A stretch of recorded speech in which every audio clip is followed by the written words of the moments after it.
오늘 이 시편 133편은 유명한 시편이면서 또 표제어에 쓰여 있는 것처럼 다윗이 지은 시입니다. 아시는 것처럼 다윗의 생명을 취하기 위해서 다윗을 심히도 괴롭혔던 이스라엘의 초대 왕이었던 사울 왕은 길보아산 전투에서 사망하게 됩니다. 사울 왕이 죽은 다음 다윗은 하나님께 여쭤보게 되고 헤브론에 올라가도 된다라는 응답을 받은 후에 유다 땅 헤브론에 올라가서 유다 지파의 왕이 됩니다. 그러나 사울의 아들 이스보셋은 나머지 북이스라엘의 왕으로 남게 됨으로써 사울의 집과 다윗의 집이 전쟁이 오래매라고 성경이 말씀하신 것처럼 두 집안은 수년간 계속 전쟁에 놓이게 됩니다.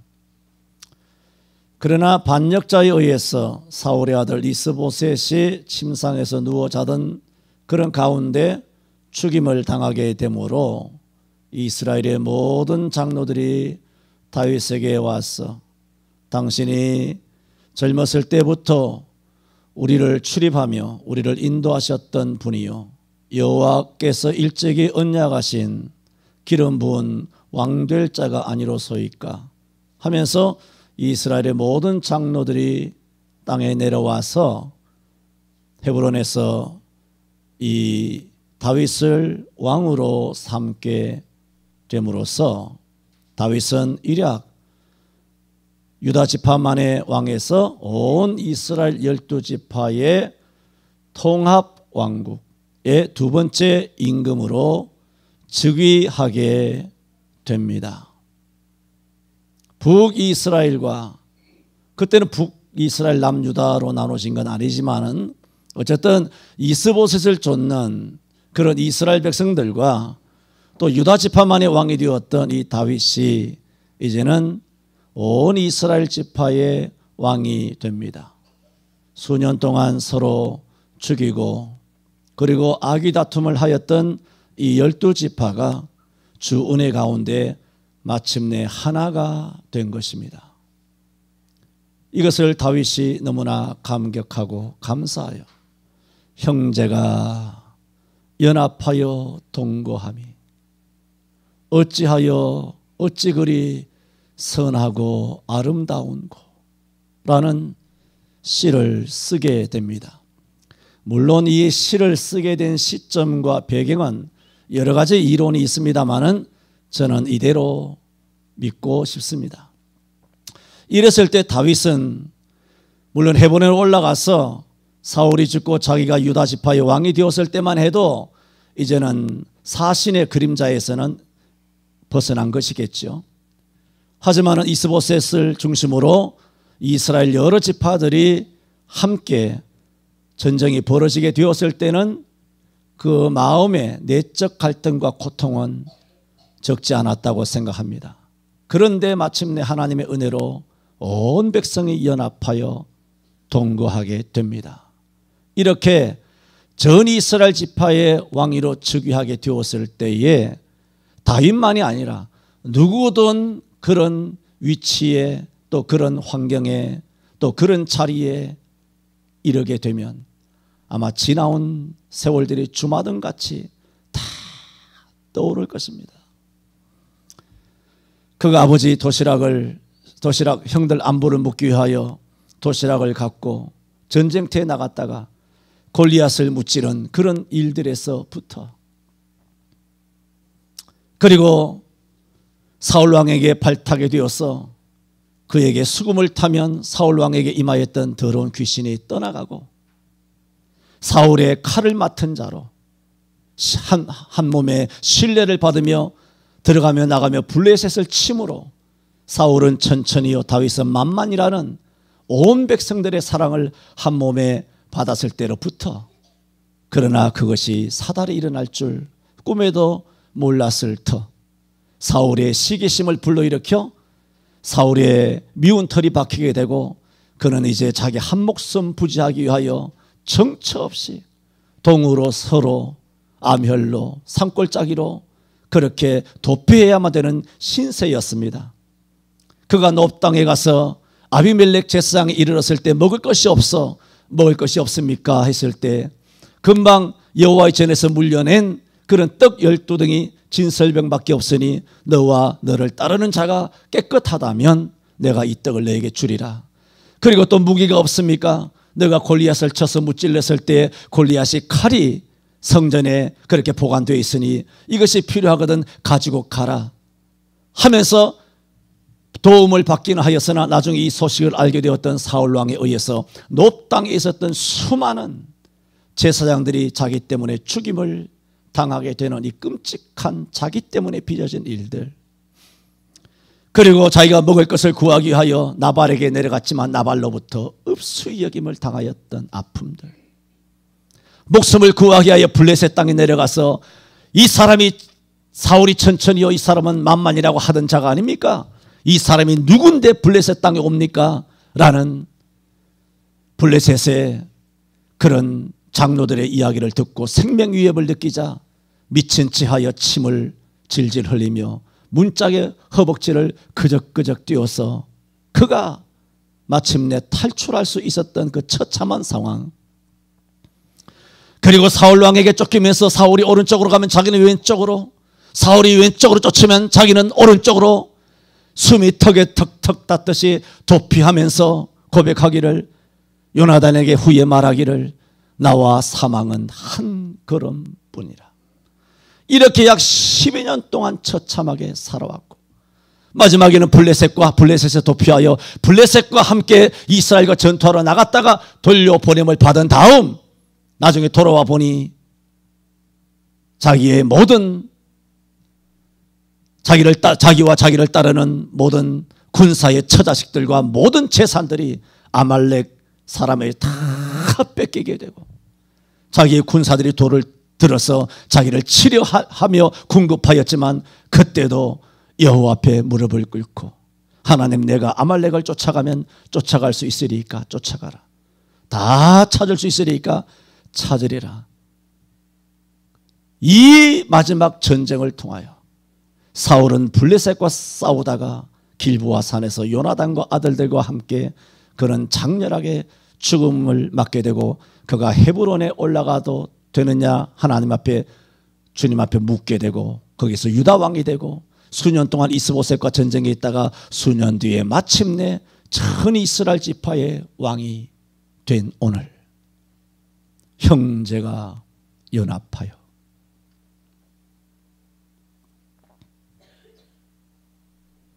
동거함이 어찌 그리 선하고 아름다운고.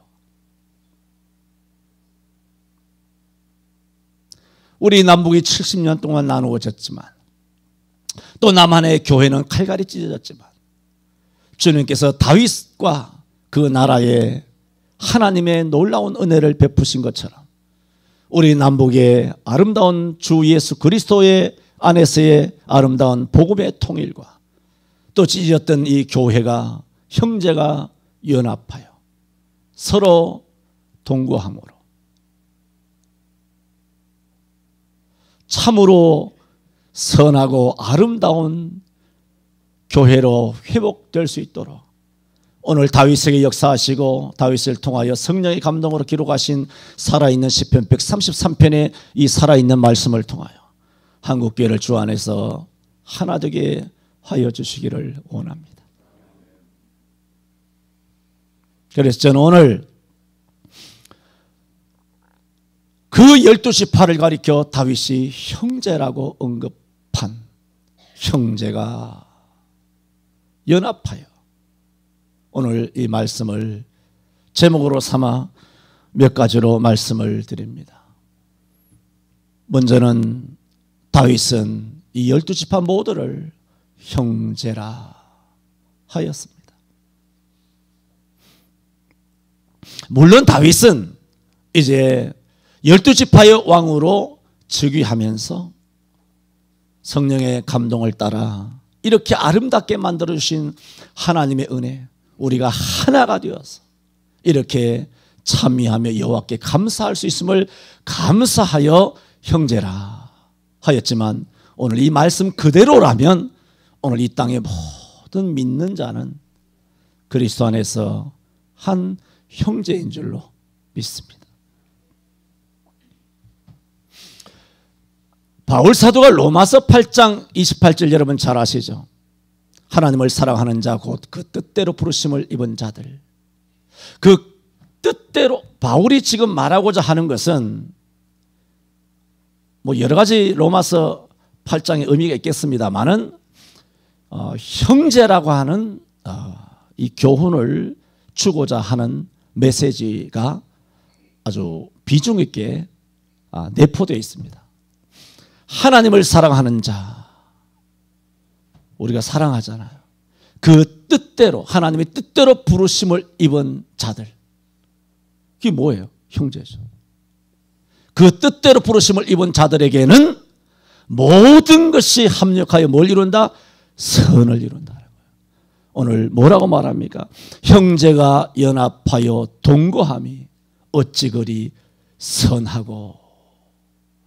그러므로 하나님을 사랑하는 자, 그 뜻대로 부르심을 입은 자들에게는 모든 것이 합력하여 선을 이룬다 라는 이 선 중에 제일 첫 번째 으뜸가는 선이 뭐냐? 주님의 뜻대로 부름받은 모든 그리스도인들이 주 안에서 연합하여 동거하는 것, 이 선이라는 거예요. 합력하여 선을 이루느니라. 또 29절에 보면 로마서 8장 29절에 하나님이 미리 아신 자들로. 그렇죠. 이게 무슨 말인가요? 하나님의 뜻대로 부르심을 입은 자들이 하나 되는 것은 선인데, 이 하나님의 뜻대로 부르심을 입은 자들에게 합력하여 선을 이루실 때 하나님의 뜻대로 부르심을 입은 자들은 그 하나님의 무슨 뜻이냐? 하나님이 미리 아신 뜻이라는 거예요. 창세전에 예비하셨다, 예정하셨다, 선택하셨다. 하나님이 미리 아신 자들로 하나님의 뜻대로 불러서 합력하여 선을 이루어서 하나 되게 하시는 신데, 그것을 어떻게, 왜 그렇게 하시느냐? 하나님이 미리 아신 자들로 또한, 들어보세요, 우리를 부르신 이유를 또한 그 아들의 형상을 본받게 하기 위하여 그렇게 말했어요. 우리를 왜 하나님의 뜻대로 부르셨느냐? 왜 하나님이 미리 아신 자들이 되었느냐? 그리하여 우리를 왜 불러서 합력하여 선을 이루시고 선을 이루시느냐? 그것은 그 아들의 모습을, 모양을 그 아들을 본받게 하기 위하여 그렇게 말씀하고 있어요. 로마서 8장 29절에 하나님이 미리 아신 자들로 또 그 아들의 형상을 본받게 하기 위하여 미리 정하셨으니, 그 다음 더 중요한 것이 있어요. 이는, 왜 우리를 이렇게 했느냐? 이는 그로 형제 중에서 맏아들이 되게 하려 하심이니라 그랬어요. 우리가 이렇게 된 것은 뭘 말합니까? 장차 오실 예수 그리스도께서 우리의 형제가 되게 하려 하심이라는 거예요. 우리가 아들이고 예수님이 맏아들이세요. 우리가 형제가 되어야 예수님이 맏아들이 되는 거 아니에요. 맏이라는 것은 동생들이 있다는 뜻이잖아요. 그러므로 로마서 8장은 뭘 이야기하고 있느냐? 예수님께서 우리를 무엇으로 인정하셨다는 겁니까? 형제들로 인정하셨다는 겁니다. 형제예요. 예수님이 우리를 형제라 인정하셨다는 겁니다. 이것은 히브리 2장 14절도 마찬가지입니다. 14절에서 17절까지도 같은 말씀입니다. 들어보세요. 자녀들은 우리죠. 혈육에 함께 속하였으며, 우리 육신을 갖고 있잖아요. 저도 맏아들 되시는, 형제 되시는 예수님도 저도 그들과 함께 한 모양으로 혈육에 함께 속하심은 사망으로 말미암아, 당신이 죽으심으로 말미암아 사망의 세력을 잡은 자 마귀를 없이 하시며, 예수님이 십자가에 죽으실 때 마귀의 머리가 창세기 3장 15절처럼 깨어질 줄로 믿습니다. 그렇게 깨시는 거예요. 마귀를 없이 하시며 또 죽기를 무서워함으로 일생에 매여 종로로 타는 자를 놓아주려 하심이니 이는 실로 천사들을 놓아주려 하심이 아니요 오직 아브라함의 자손을 놓아주려 하심이라. 그 다음 들어보세요. 그러므로 이게 뭐예요? 그러므로가 뭐예요? 예수님이 이 땅에 오셔서 왜 사람의 몸을 입고 오셨느냐? 하나님이시면 안 죽잖아요. 죽으려고 사람의 몸을 입으신 거예요. 사람의 몸을 입어야 죽을 수 있잖아요. 단 하나의 목적은 죽기를 무서워하는 우리를 사망의 세력을 잡아 마귀에게서부터 건지기 위하여, 마귀에게서 건지려면 마귀를 죽여야 되는데 마귀를 죽이기 위해서는 예수님이 죽어야만 하거든요. 그러려면 예수님이 사람의 몸을 입고 올 수밖에 없어서 형제들과 같이 한 모양으로 혈육, 피를 가진 이런 인간으로 이 땅에 오셔야만 되었단 말이에요. 그래서 마귀를 죽이시고 죽기를 무서워하는 우리를 거기서부터 놓아주시는 것이에요. 이렇게 놓아주시는 것을 17절을 읽어요. 거기서 이렇게 말합니다. 그러므로 저가 예수님이 범사의 형제들과 같이 되심이 마땅하도다. 뭘 말합니까? 우리를 형제라 그렇게 말했어요. 우리를 형제라고 말했어요. 히브리 2장 17절에도 히브리 2장 11절에도 마찬가지입니다. 거룩하게 하시는 자, 예수님이죠. 거룩하게 함을 입은 자, 우리들이죠. 거룩하게 하시는 자와 거룩하게 함을 입은 자들이 다 하나에서 난지라. 그러므로 예수님이 우리를 형제라 부르기를 부끄러워하지 아니하시고. 오늘 다윗은 남북 이스라엘 모든 백성들을 형제라 그렇게 불렀습니다. 저와 여러분은 그리스도 안에서 한 형제인 줄로 믿습니다. 이 땅의 모든 미국이나 일본이나 북한이나 중국에 있는 지하에 약 8천만 명이 이르는 성도들, 독일이나 덴마크나 싱가포르나 호주나 모든 예수 믿는 백성들은 우리의 형제입니다. 우리나라가 왜 망하지 않는 줄 아십니까? 형제 때문입니다.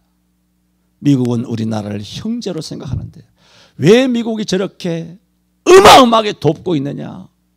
그 이유는 크리스찬들 때문입니다. 한국 교회에 있는 성도들을 미국 교회가 어마어마하게 붙들고 있습니다. 이 땅의 좌익들이 어떤 식으로 해도 뜻대로 할 수 있는 것은 1도 없습니다. 전혀 못합니다. 왜? 하나님께서 지켜주시기 때문입니다. 다윗은 우리 모두를 뭐라고 불렀느냐? 형제라 그랬습니다. 두 번째로 그 형제가 연합하여 동거함이 어찌 그리 선하고 아름다운고. 이 감탄사예요. 야, 진짜 아름답구나. 진짜 선하구나. 이 형제가 된 것, 또 형제로 서로 인정하고 바라봐주고 동거하고 연합하는 것이 이렇게 아름답구나. 이것을 두 가지로 비유해요. 머리에 첫 번째 2절에 머리에 있는 보배로운 기름이 수염 곧 아론의 수염을 타고 옷깃에 흘러내림같이. 형제가 연합하고 동거하는 선하고 아름다움을 첫 번째는 머리에 있는 보배로운 기름이 수염 곧 아론의 수염을 타고 옷깃에 흘러내림같이 선하고 아름답다는 거예요. 두 번째는 헐몬의 이슬이 시온의 산들에 내림같이 아름답다는 거예요. 헐몬은 이스라엘의 제일 북쪽에 있는 가장 높은 산이에요. 헐몬산에서 아침 이슬이 내리죠. 그 이슬들이 다 모여서 계곡을 이루어서 그것이 이스라엘의 갈릴리 바다를 이루게 되는 거예요. 그래서 북쪽에 있는 높은 산 헐몬산에 아침에 새벽에 이슬이 내리면 그 이슬이 전부 다 남쪽 시온에 있는 남쪽 유다에 이르기까지 모든 밭을 기름지게 하고 거기에 생수를 그렇게 데워주는 아름다운 모습을 설명하고 있어요. 그러므로 북쪽의 헐몬산, 남쪽의 유대에 있는 시온 땅, 남북이 하나 되어서 형제처럼 이렇게 서로 은혜를 베풀고 은혜를 주고받으니 얼마나 아름다운고, 형제가 연합하여 동거함이 어찌 그리 선하고 아름다운고, 마치 헐몬산의 이슬이 시온의 산들 저기 남쪽에까지 미치지 않는 곳이 없다. 그 사랑이 미치지 않는 곳이 없다. 얼마나 아름다운가. 그렇게 비유를 하고 있습니다. 오늘 이 비유 중에서 특별히 두 가지를 말씀을 드리려고 합니다. 머리에 있는 보배로운 기름 같다고 했습니다. 여러분, 오늘날 우리가 누가 내 머리에 기름을 부어서 그것이 우리의 얼굴과 수염을 타고 목을 타고 흘러내려서 온몸에 흘러내려서 내 속옷까지 젖게 만든다라면 싫을 거예요. 어이구 찐득거리고 이게 뭐 하는 거예요? 정말 싫을 거예요. 그러나 고대 사회에서의 기름은 상처의 치료제입니다. 오늘날도 현대 외상약품은 다 기름 성분으로 되어 있습니다. 누가복음 10장 34절에 선한 사마리아인의 비유에서도 강도 만난 자를 만난 다음에 사마리아 사람이 가까이 가서 기름과 포도주를 그 상처에 붓고 싸매고 자기 짐승에 태워서 주막까지 와서 그를 끝까지 돌보아 주었을 때, 강도 만난 사람, 육체가 다쳤죠. 상처가 있죠. 그때 사마리아 사람이 가서 뭘 했느냐? 기름과 포도주를 부었다. 기름을 부었다. 상처 치료제예요. 이거 분명히 우리는 거기에 대한 영적인 의미도 있겠지만 일단 상처의 의미가 있습니다. 그러나 성경은 상처 치료제의 의미를 넘어서는 기름에는 영적인 의미가 있습니다. 야고보서 5장 14절에 너희 중에 병든 자가 있느냐? 그들은 교회의 장로들을 부를 것이요. 그들은 뭐라 그럽니까? 기름을 바르고 위하여 기도할지니라 했는데 뭐라고 말했냐면 주의 이름을 부르며 기름을 바르고 그랬어요. 이 기름을 붓고 바르고 싸맨다는 것이 단순히 외약연고인 상처, 육체적인 상처 치료제만이라면 주의 이름을 부를 필요가 없죠. 그러나 야고보서 5장 14절에는 주의 이름을 부르며 기름을 바르며 위하여 기도할지니라. 믿음의 기도는 병든 자를 고치시리니라고 말씀을 하신 것은 분명히 육체적인 상처 치료제의 의미를 넘어섭니다. 이사야 1장 6절. 여러분, 이사야 시대가 어떤 시대인 줄 알죠? 유다가 하나님께 불순종함으로 북으로는 아수르, 남으로는 애굽, 그리고 또한 아람과 자기 동족이 있던 북이스라엘로부터 엄청난 전쟁의 위협에 사면초가로 있었던 것이 이사야 선지자 시대입니다. 그 타락하고 불순종하였던 남유다의 타락상을 이사야 1장 6절에는 이렇게 말합니다. 발바닥에서 머리까지 성한 곳이 없이 상한 것과 터진 것과 새로 맞은 흔적뿐이오늘 그것을 짜며 싸매며 기름으로 유하게 함을 받지 못하였도다. 그렇게 말했습니다. 남유다가 우상숭배하고 불순종하고 포악하게 행하고 불법을 행하며 그렇게 선지자들을 무시하고 아버지 앞에 제사를 제대로 드리지 않는 엄청난 죄를 지었는데, 그 죄를 지었는데 성경이 그것을 짜며 싸매며 기름으로 유하게 함을 받지 못하였다. 그러면 그런 범죄를 저지르고 나서 감람류나 이런 들기름 같은 거 갖고 가서 기름을 부으면 그들의 죄가 씻어진다는 말입니까? 그런 뜻이 아니잖아요. 그러므로 여기서 말하는 기름이라는 것은 상처 치료제가 아니라 영적인 의미라는 것입니다. 그래서 2절에 머리에 있는 보배로운 기름이 수염 곧 아론의 수염이 흘러서 그 어깨까지 내림갖고라고 말한 이 말씀은 바로 예수 그리스도를 통해서 이루어지게 됩니다. 사도행전 2장 44절에서 47절에 보면 이 말씀은 사도행전에 가서 이루어지게 되는데, 믿는 사람이 다 함께 있어 모든 물건을 서로 통용하고 또 재산과 소유를 팔아 각 사람의 필요를 따라 나눠주고 날마다 마음을 같이하여 성전에 모이기를 힘쓰고 집에서 떡을 떼며 기쁨과 순전한 마음으로 음식을 먹고 하나님을 찬미하며 온 백성에게 칭송을 받으니 주께서 구원받는 사람을 날마다 더하게 하시니라. 형제가 연합하여 동거함으로 어찌 그리 선하고 아름다운가. 이것이 어디서 이루어지느냐? 사도행전에 가서 처음으로 이루어집니다. 구약 성경에는 이런 장면이 없습니다. 오늘 다윗이 즉위하였을 때를 제외하고는 그 뒤로는 사도행전에 가서 어떻게 이런 일이 일어납니까?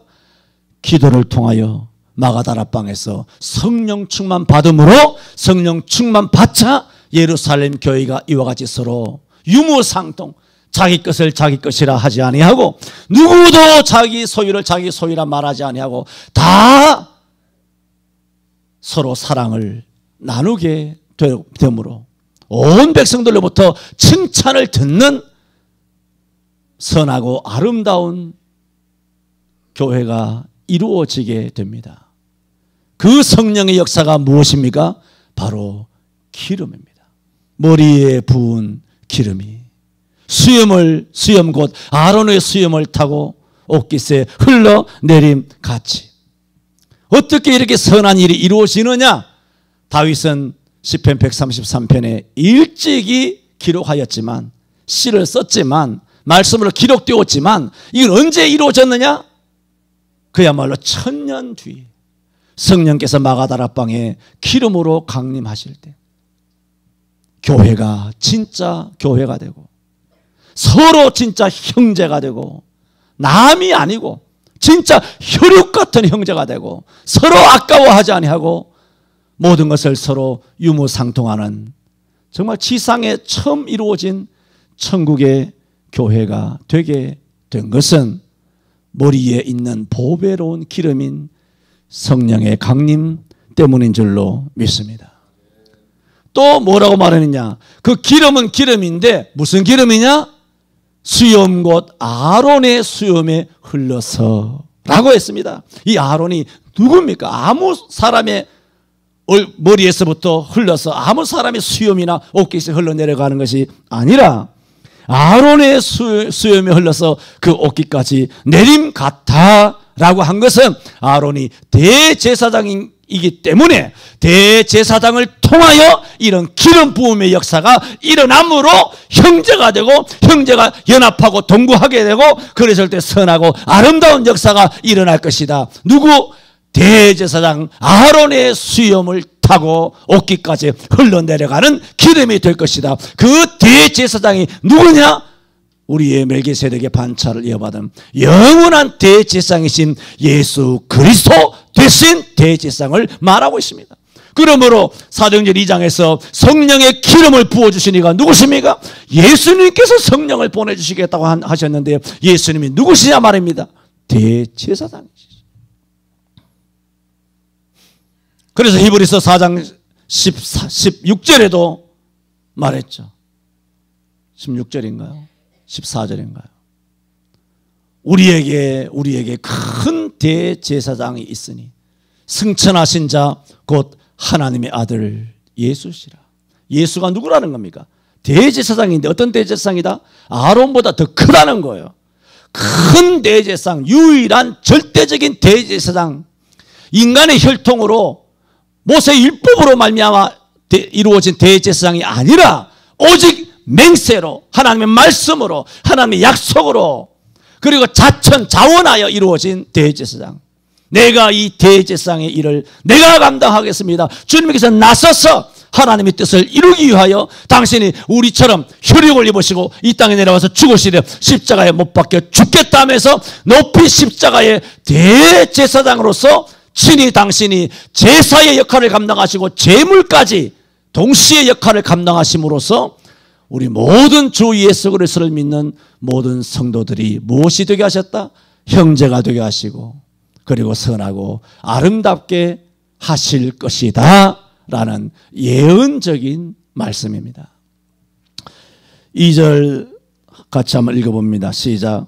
머리에 있는 보배로운 기름이 수염 곧 아론의 수염에 흘러서 그 옷깃까지 내림 같고 라고 했습니다. 지금까지 두 가지 말씀을 드렸습니다.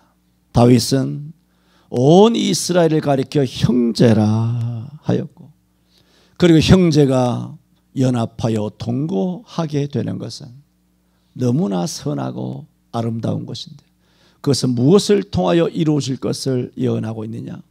성령의 내림, 성령의 강림으로 이루어질 것을 말하고 있는데, 이것은 초대교회에 와서만 이루어진 응답입니다.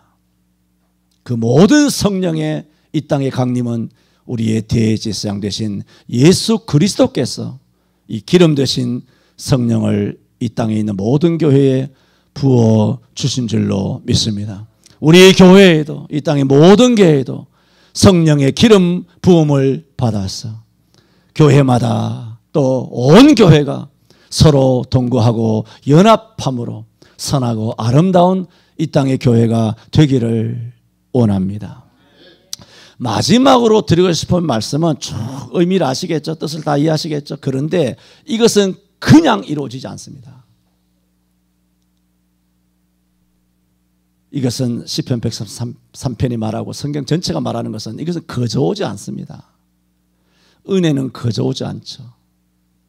오늘 말씀은 반드시 희생을 통해서, 이 모든 것이 얼마나 아름다운 말입니까? 형제가 됐다, 연합하고 동거한다, 선하고 아름답다, 머리에 있는 보배로운 기름이 아론의 수염 곧 그 수염을 타고 옷깃에 흘러내린다. 얼마나 아름다운 말입니까? 헐몬에 이슬이 시온의 산들이 내림 같아. 얼마나 아름다운 말씀입니까? 그런데 이 아름다운 말씀 밑에 이면에는 무엇이 깔려있냐 하면은 말할 수 없는 희생을 동반합니다. 그래서 오늘 133편에는 아래쪽으로, 짧은 시잖아요, 아래쪽으로 내려가는 의미, 그런 의미를 담아내는 단어가 3개나 있습니다. 아래쪽으로 내려간다. 아래쪽으로. 2절에 아론의 수염에 흘러서, 아래쪽으로라는 단어가 생략됐죠. 생략됐지만 아래로 흘러내려가는 거죠. 물이 아래로 흘러내려가는 것처럼. 그리고 그 옷깃까지 뭐라고? 내림 같고 내려가는 것이죠. 또 3절에 헐몬의 이슬이 시온의 산들에 뭐라고? 내림 같도다. 자, 이것이 어떻게 이루어지느냐? 빌립보 2장 6절 8절에 말한 것처럼 예수 그리스도께서 근본 하나님이시지만, 하나님이시잖아요, 예수님이. 이런 일이 어떻게 이루어지느냐? 예수님의 내림으로 이루어진다는 겁니다. 근본 하나님이시지만 하나님으로 취할 것으로 여기지 아니하시고 그 자리를 비워두시고 이 땅에 내려와서 사람이 되시고 종의 형상을 가지시고 죽으시되 십자가에 못 박혀 죽기까지 끊임없이 하나님이신 예수님이 끊임없이 낮아지신 거예요. 낮아지는 끊임없이 낮아진 예수 그리스도의 절대적인 숭고한 낮아짐, 희생이 없이는 성경은 다 꽝입니다. 단언컨대 모든 아름다움은 요설이 될 수밖에 없어요. 예수님이 이 땅에 내려오시지 아니하시고 희생하시지 않으셨다면 모든 것은 거짓이에요.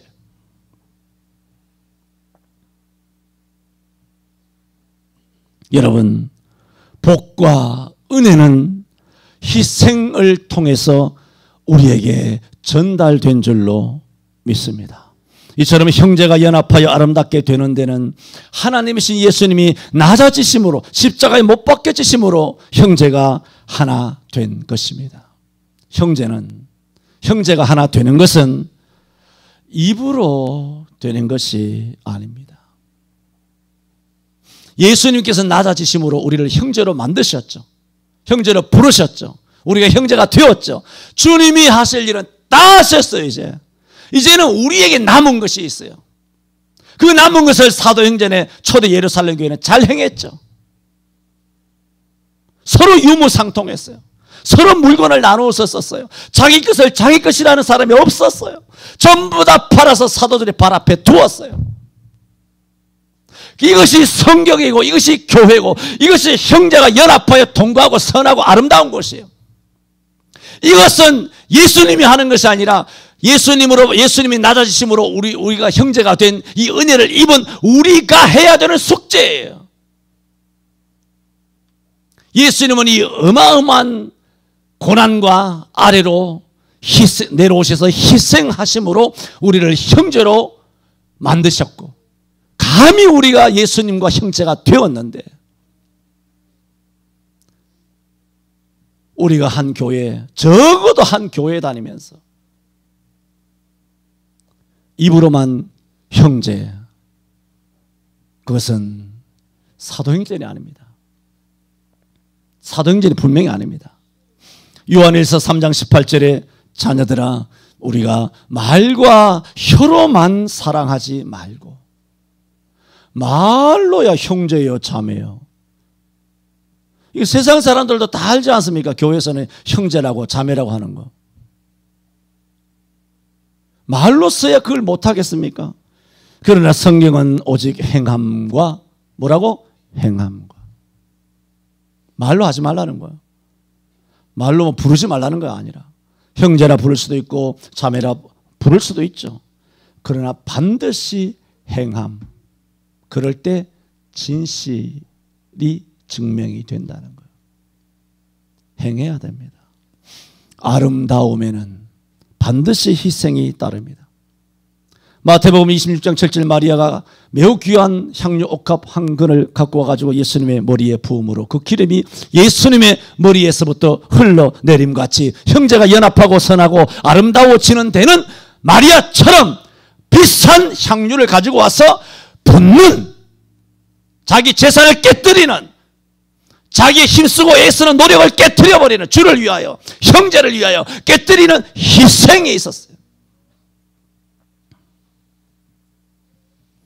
사도행전 4장 32절에도 믿는 무리가 한 마음과 한 뜻이 되어 모든 물건을 서로 통용하고 제 재물을 조금이라도 제 것이라 하는 이가 하나도 없더라.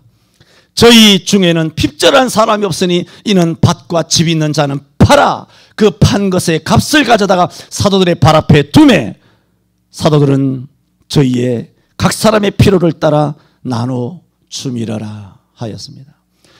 사도행전적인 교회를 우리는 다 로망하고 전 세계의 교회가 꿈꾸지 않습니까? 그걸 하려면 첫째 기도해야 합니다. 성령 충만. 예루살렘을 떠나지 말고 예루살렘을 올라가서 기도해야 하여 불같은 성령을 충만을 받아야 합니다. 받은 다음에 반드시 서로 유무상통, 재산을 다 팔아 교회에 갖다 놓고 필요한 사람을 위하여 필요함에 따라서 나누어 쓸 수 있는 그것이 성경에 있잖아요. 근데 없는 이야기를 어디서 끄집어내서 이야기하는 거 아니잖아요. 어떤 미국에서, 독일에서, 일본에서, 한국에서, 전라도에서, 경상도에서 어떤 신앙 좋은 사람이 이렇게 했다더라 하면서 어떤 예화를 끄집어내와가지고 여러분에게 들려주는 게 아니잖아요. 그래, 예화를 들려주는 게 아니라 성경 말씀을 들려주고 있잖아요. 여러분, 적어도 초대교회는 그랬습니다. 이것이 성경입니다. 이것이 진짜 교회의 모습입니다. 자기 것을 다 끌어안고 열 중에 하나도 내놓지 않으려고 하면서 초대교회 돌아가게 해주시옵소서. 우리 교회가 초대교회처럼 사랑이 넘쳐. 이거 말과 혀로만 하는 것이죠. 제가 말씀드리잖아요. 그런 기도는 강단에서 하지 마세요. 공중기도 하지 마시라고요. 그렇게 못한 것을 회개하거나 하게 해달라고 기도하거나 그런 것은 뭐 가능하겠으나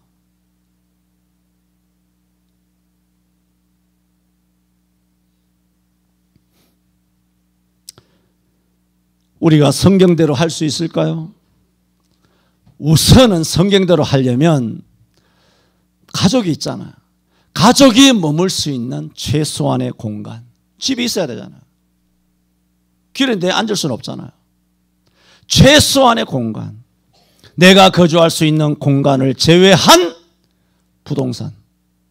그럼 팔아야 합니다. 성도만 그게 아닙니다. 교회도 마찬가지입니다. 그러면 온 성도들이 그렇게 하는데 예루살렘 교회는 뭐 건물을 수백억 수천억에서 갖다 올리고 별관 사고 또 땅 사들고 뭐 이렇게 하면 안 되는 것이지요. 그러니까 전부 다 성도들 집 팔아서 논 팔아서 무슨 적금 다 깨가지고 헌금한 거 가지고 예배당 짓는데 다 그렇게 쓰는 거 아닙니까? 교회도 최소한의 예배 공간을 제외하면 팔아서 세상 구제 아닙니다. 세상 구제는 하지 마세요. 세상 구제가 아니라 자기네 교회 성도들을 섬겨야 합니다. 섬겨야 합니다. 지금은 대부분이 다 가난에서 벗어난 지가 오래예요. 다들 잘 살아요.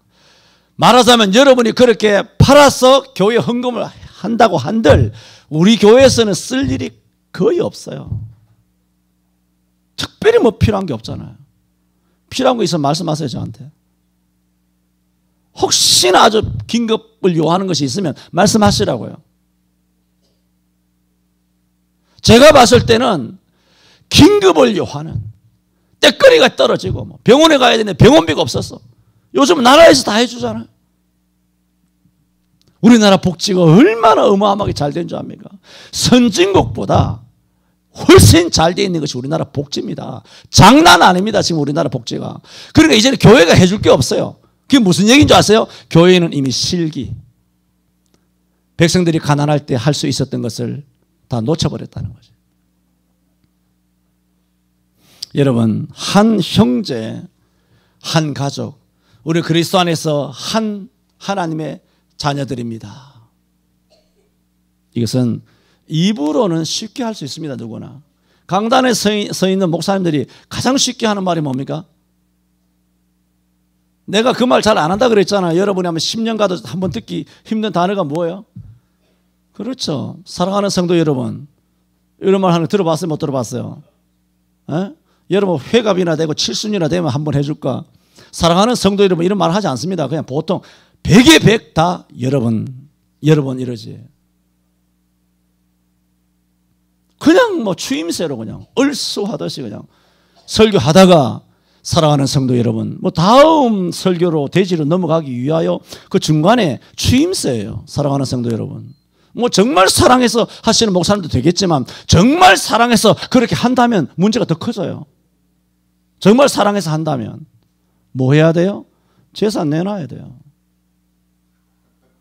그게 사도행전 아닙니까? 내가 뭐 없는 말 했습니까? 사도행전이잖아요. 재산 내놔야죠. 팔아야죠. 무슨 두벌옷을 입지 말라 그럽니까? 요즘 두벌옷을 어떻게 안 가지고 있습니까? 그거 하라는 얘기는 아니잖아요. 내가 많이 양보해 주잖아요. 뭔가 팔아야지. 내놔야지. 그거 하기 싫어서 내가 사랑하는 성도 여러분 안 한다 그 말이에요. 응? 그걸 또 그대로 또 그랬구나. 역시나 그랬구나. 큰 깨달음입니다. 시간과 형제를 위한 시간을 내지 않는 것. 형제를 위한 시간을 내지 않는 것. 아까워하는 것. 모이면 빨리 가고 싶고 빨리 헤어지고 싶은 거. 빨리 집에 꿀 발렸는데 빨리 집에 가고 싶은 거. 빨리 교회를 떠나가고 싶은 거. 마치면. 하루 종일 여기 있으라는 거 아니에요. 여러분 계속 있어도 나도 피곤해요.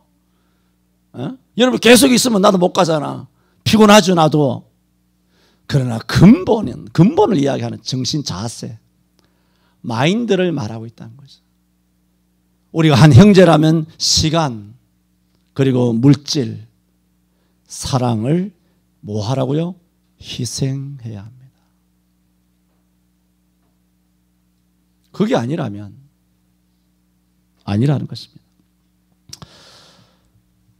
예수님께서는 이렇게 희생을 통하여 형제가 연합하여 동거되면 이렇게 말했습니다. 동거가 딱 되면 마태복음 18장에 진실로 너희에게 이르노니 너희 중에 두 사람이 땅에서 합심하여 무엇이든지 구하면 하늘에 계신 내 아버지께서 저희를 위하여 이루게 하시리라 그랬어요. 그 두 사람이 그냥 두 사람이 아닌 걸 오늘 설명을 드린 겁니다. 그냥 몸뚱아리만 둘이 모여 있는 거 아니에요. 두세 사람 모여 있는 거 아니에요. 그러므로 두세 사람이 내 이름으로 모인 곳에 내가 그들 중에 있느니라. 그 두세 사람은 머릿수를 말하는 게 아니에요. 우리 교회에 수백 명, 수천 명 모였으니 주님은 당연히 우리와 함께 하겠지. 예레미야 시대 때 그랬잖아요. 백성들이. 아브라함은 한 사람이라도 하나님이 함께 하셨거늘 우리는 머릿수가 얼마냐는 거예요. 하나님 우리와 반드시 함께 할 거라는 자만심에 빠진 거 아닙니까? 아브라함은 하나님께도 하나님이 함께 있잖아요. 우리 교회는 교회마다 수백, 수천, 수만, 수십만이니 하나님이 당연히 우리와 함께 하지 않겠느냐 하다가 유다가 박살난 거 아닙니까? 머리수 믿고 하나님 앞에 개기다가 개박살난 거죠. 두세 사람은 그런 두세 사람이 아닙니다. 오늘 133편에서 말하는 형제가 연합하여 동거하는 겁니다. 그리고 예수님이 끊임없이 아래로 내려오시듯이 기름이 아래로 내려오시듯이 헐몬의 이슬이 시온의 산들에 내려오는 것처럼 끊임없이 자기 자신을 처소 복종시키고 겸손하고 낮추고 그렇게 해야 됩니다. 하지만 많은 그리스도인들이 교회에서 배운 것은 있어도 형제라 인정은 합니다. 그러나 속마음은 난 니보다는 나은 형제야. 그렇게 살아갑니다. 겉으로 인정하는 것과 실제 그 속마음은 형제는 맞아. 그러나 난 니보다 나아. 우리 형제지 같은 목사끼리. 뭐 목사인데 당연히 형제지. 그러나 당신보다는 내가 나은 목사야. 장로도 마찬가지고 권사도 마찬가지고 다 교회 장로님들이시니까 다 형제죠 당연히. 그래서 당신보다 내가 훨씬 훌륭한 장로야. 이렇게 살아가고 있는 겁니다. 누가? 우리가.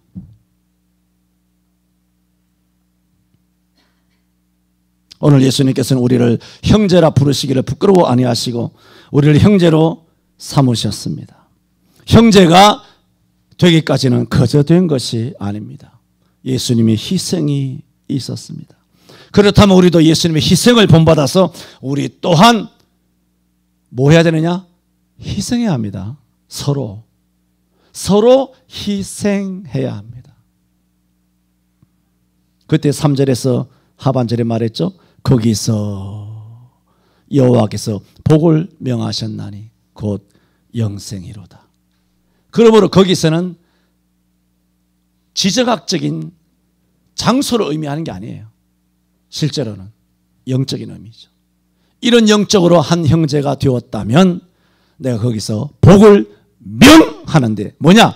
영생이다는 거예요. 그게 뭐냐면 그것이 땅에서 이루어지면 그 땅에서 이루어진 그 상태가 뭐냐? 천국이고 이미 영생은 출발했다는 거예요. 너희는 이미 영생 안에 들어왔다는 거예요. 할렐루야. 저는 오늘 형제라는 제목으로 말씀을 드렸습니다. 기도합니다.